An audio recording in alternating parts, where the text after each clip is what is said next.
नमस्कार दोस्तों, जागो एक्सप्रेस न्यूज में आपका स्वागत है। मित्रों, काशी को तो वैज्ञानिकों की नगरी और खान कही जाती है। यहाँ पर पांच विश्वविद्यालय हैं, जिनमें सर्वप्रधान काशी हिंदू विश्वविद्यालय और उसमें भी आईआईटी, जिससे जुड़े ऐसे विद्वान जो भौतिक शास्त्र, रसायन शास्त्र के साथ साथ मेडिकल इंजीनियरिंग और केमिकल इंजीनियरिंग से जुड़े वैज्ञानिक डॉक्टर प्रेम शंकर दुबे से हम एक ऐसे विषय पर चर्चा करने जा रहे हैं जो पूरे देश को अचंभे में डाल दिया है और भविष्य के लिए चिंताजनक है। और तमाम सम्मान से सम्मानित हो चुके वैज्ञानिक से वार्ता करेंगे, जो आज एक वीडियो के माध्यम से जनता में भयावह स्थिति पैदा कर दी है कि जमीन के अंदर से न जाने किस तरह का दबाव बना कि इस स्पीड से जो है जमीन से पानी ऊपर आने लगा। जैसे लग रहा था कि तेल का खान जो है अपने आप ही जो है जमीन पर जो है अवतरित हो गया हो। ये स्थिति, क्या कहना चाहेंगे? आप भी उस दृश्य को देखे होंगे। नमस्कार सर। नमस्कार। आपके सम्मानित दर्शकों को मेरी ओर से बहुत बहुत प्रणाम और सबके मंगल की कामना करते हुए, मैं वो आपने ही भेजा था और मैं समझता हूँ कि ये पूरे भारत भर ये वीडियो प्रसारित हुआ है और सभी ने देखा होगा। सचमुच में ये इस प्रकार का एक अद्भुत दृश्य, ये और जगहों पर तो जहाँ पर कि जिसे कहते हैं कि स्प्रिंग माने धरती के भीतर पानी के फुहारे होते हैं, निकलते हैं, वहाँ की बात अलग है, वो पहाड़ों वगैरह में होते हैं। लेकिन सामान्य धरती पर जो है, जहाँ पर कि खेती बाड़ी हो रही है, बस्ती है, सदियों से जो है लोग वहाँ पर रह रहे हैं और खेती बाड़ी कर रहे हैं, वहाँ पर इस प्रकार की कोई गतिविधि अब तक नहीं देखी गई थी। और जब उस वीडियो को आपने भेजा तो मैंने भी देखा, जो है सचमुच में वो एक आश्चर्य में डालने वाला वीडियो है। लेकिन अब समझना यह है कि ये जो कुछ आज दिखाई पड़ा है, क्या एक शुभ लक्षण है या किसी आगामी संकट का जो द्योतक है? ऐसे आपके ही एक आपका जो कि समाचार पत्र है, जागो एक्सप्रेस समाचार पत्र में एक छपा था कि विश्व युद्ध अवश्यंभावी है।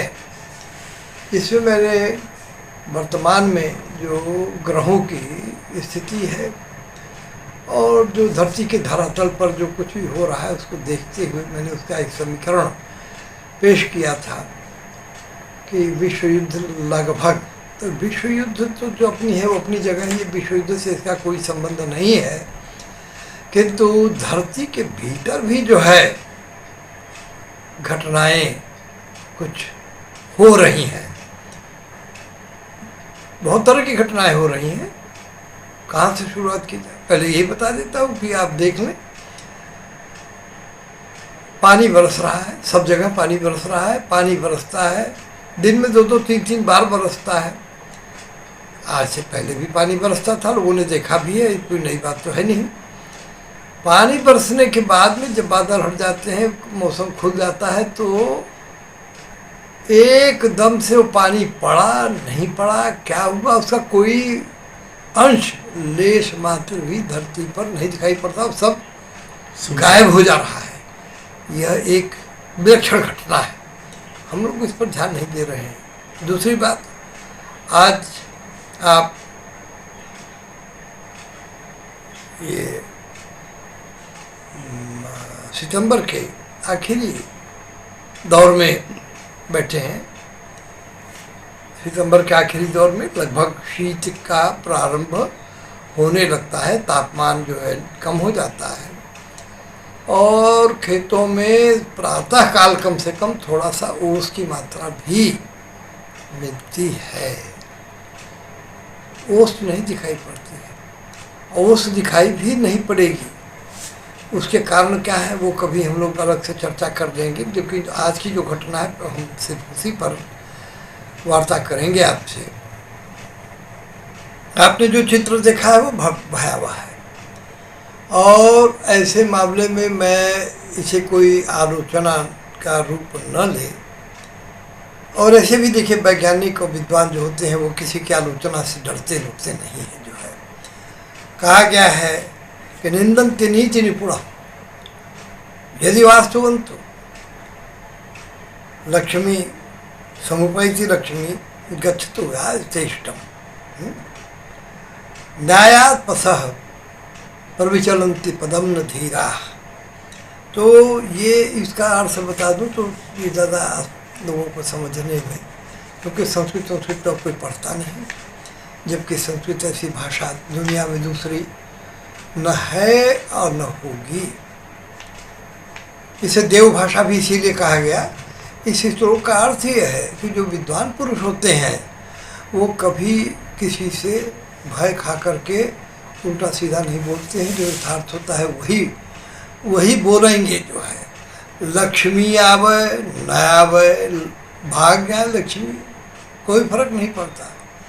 लोग स्तुति करें या निंदा करें, जो है उससे भी जो है विद्वान को कोई फर्क नहीं पड़ता है, क्योंकि विद्वान जो होता है वह समदृष्टा होता है। चीज़ों को एक बराबर रूप से जो है, जिसे हम कहते हैं कि एनालिटिकल अप्रोच रखते हुए बिल्कुल बैलेंस जो है, क्या सही है और क्या गलत है, इस भाव से ही उसको रहना चाहिए, बोलना चाहिए। समाज में विकृतियाँ आ रही हैं, उनका जो है निर्मूल करने का प्रयास भरसक करना चाहिए। अब जो दृश्य आपने दिखलाया है वो निश्चित रूप से भयावह है, बहुत परेशानी का कारण है। अब आप पूछेंगे कि तो है क्या वो? है वो ये कि हमने जो है इस बात को भुला दिया कि धरती जो है हमारी माता है। वेदों में कहा गया है कि माता भूमि पुत्रो हम पृथ्व्या। धरती जो है माता है और हम उसके पुत्र हैं। आज पुत्र कहता है कि जा जा माहिए बाबू, जबले तू हमें खेबू पिएबू माल पानी मिली तबले तू माई नहीं हट। धरती के साथ ठीक वही क्रिया हो रही है। पहले लोग जो है मिट्टी का घर बना करके रहते थे। हो सकता है कि पानी बुनी से उगल जाता रहा हो, कोई दिक्कत होती रही होगी। अब जो है उस मिट्टी को जला करके और क्या क्या करके ईंट बनाते हो, तमाम चीज़ें बना करके हम महल बना रहे हैं। जो है आपने किसी भी महल में जो ईंट लगा हुआ नहीं देखा होगा। जो भी महल है वो सब पत्थर के बने हैं। पत्थर जो है प्रकृति प्रदत्त होता है। पत्थर की अपनी एक विशेषता अलग होती है, उसका हम लोग यहाँ कोई जिक्र नहीं करेंगे। लेकिन जो ये आर्टिफिशियल लाइफ, बनावटी जो कि जीवन मनुष्य ने ले लिया है, यह इस मनुष्य को आज नहीं तो कल धीरे धीरे समाप्त कर ही देगा। मनुष्य के लिए यह चेतावनी का जो है स्वरूप आज धरती से प्रकट हुआ है। जिस धरती को कि रोज चला चला वो लगाए, हम भी लगाएंगे, हम लगाएंगे। तो हर बोरिंग कितना फैल हो कतवारू, कहे 200 फीट कर देंगे। अच्छा तो 200 हम 240 कराए। हम 240 नहीं 400 फीट कराई। मशीन वाले से कह पाने की कहा 400 फीट। अरे साहब हमारे पास वो ड्रिल है, अगर पत्थर भी पड़ेगा तो फाड़ करके जो है 400 फीट तक ले जाएगा। आप कहीं चिंता करते हैं? आप बताइए, पैसा बिटाइए, देखिए मैं करता हूँ कि नहीं करता हूँ। अब ये 400, 500, 600 फीट तक जो कि ड्रिलिंग छेदा करके जो है मशीनों से, और ये भी बता दो कि ये मशीनीकरण ही आदमी को खाएगा, पागल करेगा, उसका सर्वनाश करेगा। तो वो कर दिया। अब आपने डीप बोर कर दिया। डीप बोर कर क्या पानी खींचने लगे? पानी खींचेंगे तो पानी तो खींचा आपने, लेकिन पानी के साथ में उसमें मिट्टी के कण आ रहे हैं, गिर रहे हैं। वहाँ का पत्थर लगा करके वो लिंटर दिए हैं, लोहा सरिया लगा करके कि मिट्टी के तह न गिरे। वो भी गिरेगी, वो भी आएगी। पानी जब दौड़ता है तेजी के साथ में, पंप आपके सक्शन करते हैं, खींचते हैं, तो उसको निकलना ही निकलता है। और फिर उसके बाद में वो जो है खास तौर से जब ये फ्लशिंग करते हैं, देखिए बोरिंग करने के बाद में उसकी फ्लशिंग की जाती है। बहुत पावरफुल जो है कंप्रेसर्स, बहुत दबाव के साथ में हवा पास करते हैं, और वो हवा जो है वहाँ पर उपस्थित जल जो रहता है धरती के भीतर, उसको मंठा के तरीके से मथते हैं, और मथने की वजह से मिट्टी और कट कट के निकलती है, और उसको ये जो है कंप्रेसर चला करके 1 दिन 2 दिन 3 दिन 4 दिन 5 दिन तक कंप्रेसर चलते हैं, और कंप्रेसर चला करके वहाँ पर जो पूरा गड्ढा करके मिट्टी निकाल दी जाती है। अब मिट्टी तो निकल गई, वहाँ कोई आप लिंटर और थुन्नी तो लगा नहीं रहे, मिट्टी धीरे धीरे गिरती रहेगी, और वो जल जो एकत्र हो रहा है वो वहीं तक सीमित नहीं रहेगा, वो दाहिने बाएं भी जो है फैलेगा, ऊपर नीचे फैलेगा, दाहिने बाएं फैलेगा, और जहाँ जहाँ पर जल जाएगा वहाँ की मिट्टी ढीली होती चली जाएगी। और ढीली हो रही है, किधर हो रही है, ठीक है, मैं मानता हूँ कि विज्ञान हमारा बहुत आगे चला गया है, और इसके लिए जानने का प्रयास होना चाहिए। कि जो हमारे हाइड्रोलॉजिस्ट हैं या हमारे जो सिविल इंजीनियर्स हैं, जो कि ये सारी टेक्निक्स बता करके लोगों को जो भी कर रहे हैं, मैं किस शब्द का प्रयोग करूं उसके लिए, ये आधा अधूरा ज्ञान ही जो है हमारे लिए आज विष बन रहा है। वो रेडियो ट्रेसर्स डाल करके उनको स्टडी करना चाहिए कि ज़मीन में ये पानी कहाँ तक फैल रहा है, कहाँ तक की ज़मीन जो है गल रही है, मिट्टी हो रही है, वो पानी में आकर के बराबर निकल रही है, और वहाँ पर पोल, क्या कहते हैं हम लोग, कि पोल हो रहा है, भगाड़ हो रहा है, वो स्थिति हो जाती है। तो जो आज आपने देखा है वो यही है कि वो एक भगाड़ बन गया है, और वहाँ पर काफ़ी पानी एकत्र हो गया, और इतना पानी का दबाव हुआ है कि वह पानी अपने से वो बोरिंग मशीन, पंप, बिजली का तार कुल चौथते चाहते बाहर तक फेंक दिया जो है।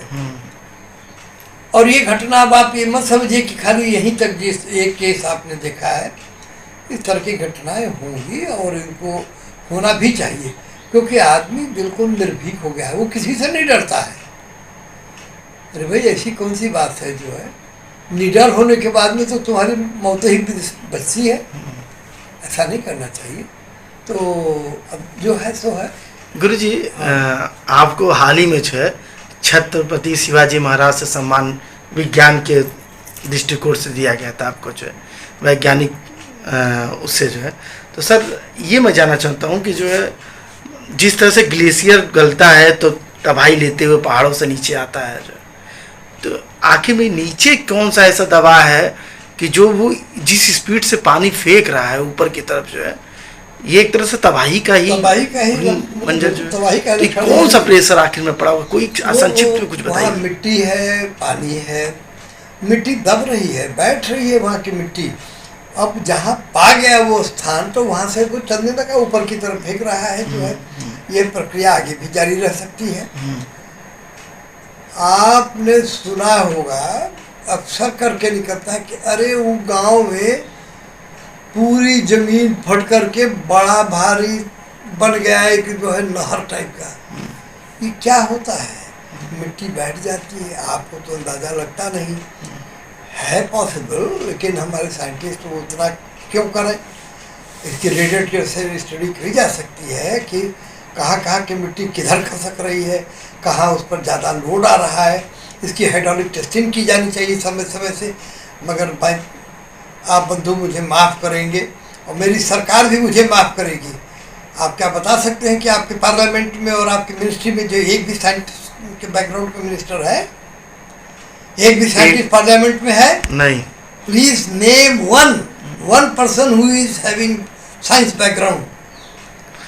फिर आप कैसे एक्सपेक्ट कर सकते हैं कि आपका देश भी बहुत सुखी रहेगा और आप हर तरीके से। अभी आ तो क्या है मंकी पॉक्स आ गया है, इसका मुकाबला करें। मैं ज़्यादा कुछ नहीं कहना चाहूँगा। जो है वैज्ञानिकों को इस देश में अछूत मान करके चला जाता है। वो तो कुछ अपना काम करके और अपना जो है स्थान बनाए हुए, इसलिए कि आपको टेक्नोलॉजी की ज़रूरत है। हालांकि अगर आज हमारे देश में जिस प्रकार के वैज्ञानिक हैं, जिस तरह की टेक्नोलॉजी जो है डेवलप की गई है या की जा सकती हैं, उस दिशा में कार्य नहीं हो रहा है जो है, और लंबी चौड़ी बात की जा रही है। और इसका खामियाजा भी जो है, मैं इसे आप दूसरे तौर पर न लें, बड़ी सीधी सी बात है। क्या वजह है कि लड़के जो है जहाँ देखिए तहाँ लड़के एकदम बवाल कर रहे हैं, बवाल कर रहे हैं, बवाल। क्यों? क्योंकि लड़के माता पिता जो है कर्जा करके कैसे कैसे करके पढ़ा रहे हैं, निकाल रहे हैं, नौकरी नहीं मिली। नौकरी कहाँ मिलेगी? नौकरी कहाँ मिलेगी भाई? इंडस्ट्री लग नहीं रही, फैक्ट्री लग नहीं रही है, नए प्रोसेस डेवलप नहीं हो रहे हैं, और बॉरोड टेक्नोलॉजी, बॉरोड नहीं, उधार करके कौन अपना वो टेक्नोलॉजी आपको देगा भाई? क्यों देगा? वो अपने प्रोडक्शन नहीं करेगा। तो आपको ये सोचना पड़ेगा, हमारे देश के जो हुक्मरानों को, वो खाली छाती फुला करके घूमने से बात नहीं बनेगी। पार्लियामेंट का स्ट्रक्चर बदलना पड़ेगा, पार्लियामेंट में आपको जो रिजर्वेशन रखना पड़ेगा, जैसे बैकवर्ड फॉरवर्ड तमाम तमाम तमाम तमाम जो है बना दिया है अपने क्लासिफिकेशन। आपके पार्लियामेंट में जो है कम से कम 40% जो है साइंटिस्ट और इंजीनियर्स होने चाहिए। देश को चलाना है, तमाशा नहीं करना है जो है। और नहीं करना चाहते हो तो करो, जैसे चल रहा है। और इसी का परिणाम आया है कि अब जो जहाँ देखते हैं आप, रोज अखबार उठाइए, यहाँ बलबा हुआ, वहाँ लड़कों ने ये उपद्रव किया, वो यहाँ ये हुआ, वहाँ वो हुआ। एक कहा गया है, पुरानी कहावत है कि खाली दिमाग शैतान का घर। तो वो शैतान का घर जो बनता जा रहा है। गुरुजी, जैसे कि कोई भी जो है नादान व्यक्ति हो, कोई भी हो, उनको सपोर्ट करने के गुरु कोई होता है जो अपनी शिक्षा से, अपने विद्या से, अपने उससे जो है उसको सही मार्ग दिखाता है। सरकार में कोई ऐसा व्यक्ति नहीं है जो आप जैसे विद्वानों को जो है अपने साथ जोड़कर जो है एक नए से नए दिशा में नए चीज का जो है रास्ता बनाए जो है। देखिए, यह कार्य जो है, यह कार्य मुख्यतः जो हमारा प्रधानमंत्री कार्यालय है, होम मिनिस्ट्री है, गृह मंत्रालय जो कहलाता है, इनका ये कार्य है कि ये खोजें, पता लगाएं कि कहाँ कहाँ पर किस किस कोने में ऐसे लोग बैठे हुए हैं। देखिए, साइंटिस्ट क्या करता है, अभी मैं आपको छोटा सा एक एग्जाम्पल दे देता हूँ, इसे कोई अन्यथा लेने की जरूरत नहीं है। साइंटिस्ट रिसर्च करता है और उसके बाद में अपना शोध जो भी होता है उसको उठा करके वो रिसर्च के जो पत्रिकाएं, जर्नल्स होते हैं उसमें दे देता है, छप जाता है, हो जाता है। जिसको ज़रूरत पड़ती है उसको आगे बढ़ाता है, नहीं बढ़ाता तो वही पड़ा रहता है। भविष्य के लिए जो है ज़रूर लोग उसको खोजते हैं।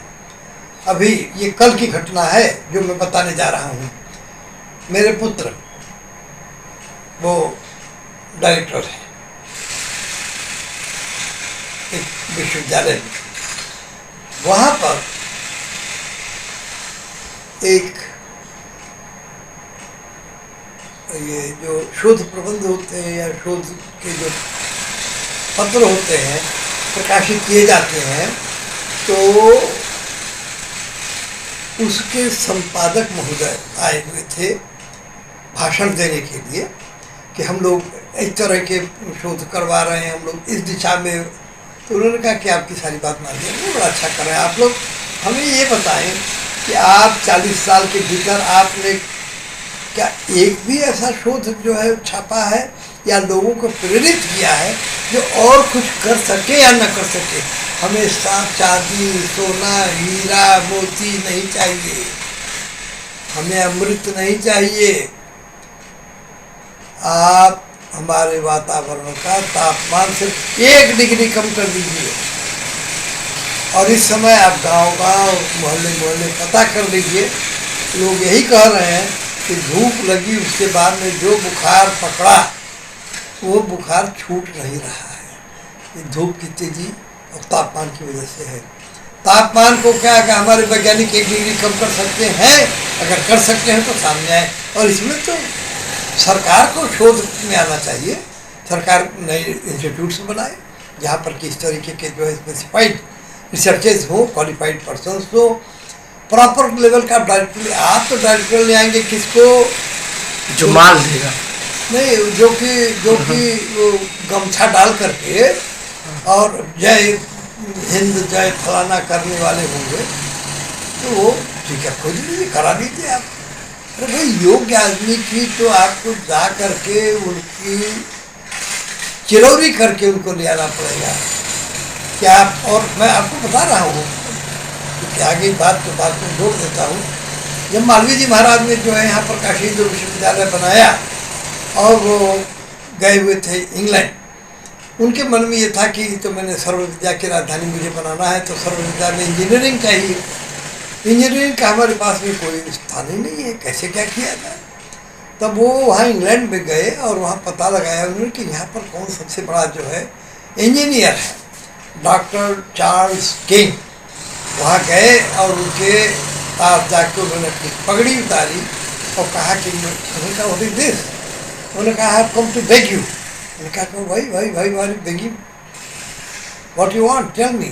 तो उन्होंने कहा कि मैं सिर्फ एक ही चीज़ चाहता हूँ कि हमारे देश में एक इंजीनियरिंग कॉलेज हो जाए और मैं आपसे कहता हूँ कि मैं भीख मांगूंगा, मैं जो भी करना होगा वो करूँगा, लेकिन मेरे कॉलेज में एक इंजीनियरिंग कॉलेज आप चल के बनवा दो। डॉक्टर चार्ल्स किंग जो है वो इतना ज़्यादा गर्वित हुए कि वो आए और उन्हीं के बनाया हुआ जो है काशी विश्वविद्यालय का प्रथम इंजीनियरिंग कॉलेज जो है आपको यहाँ पर उपलब्ध है, जिसने कि अब तो IIT का रूप ले लिया है, बड़ा बृहदाकार भी हो गया है। हाँ, कुछ समस्याएं जरूर हैं, वो रहती हैं, लेकिन ये है कि ये मालवीय जी की सोच थी कि देश को कैसे आगे बढ़ाना। उसके लिए उन्होंने यानी इस स्तर तक अपने को ले जा करके कहा कि मैं भीख मांगूंगा मगर आपको मैं ले चलूँगा। ऐसी सोच तो सरकार को रखनी चाहिए सर जो है, लेकिन क्या क्या दुर्भाग्यवश जो है गमछा ओढ़े पान खाते हुए लोग पहुंच जा रहे हैं, क्या करेंगे उसको जो है। नमस्कार गुरु जी, बहुत बहुत धन्यवाद, चर्चा करके बहुत अच्छा। धन्यवाद।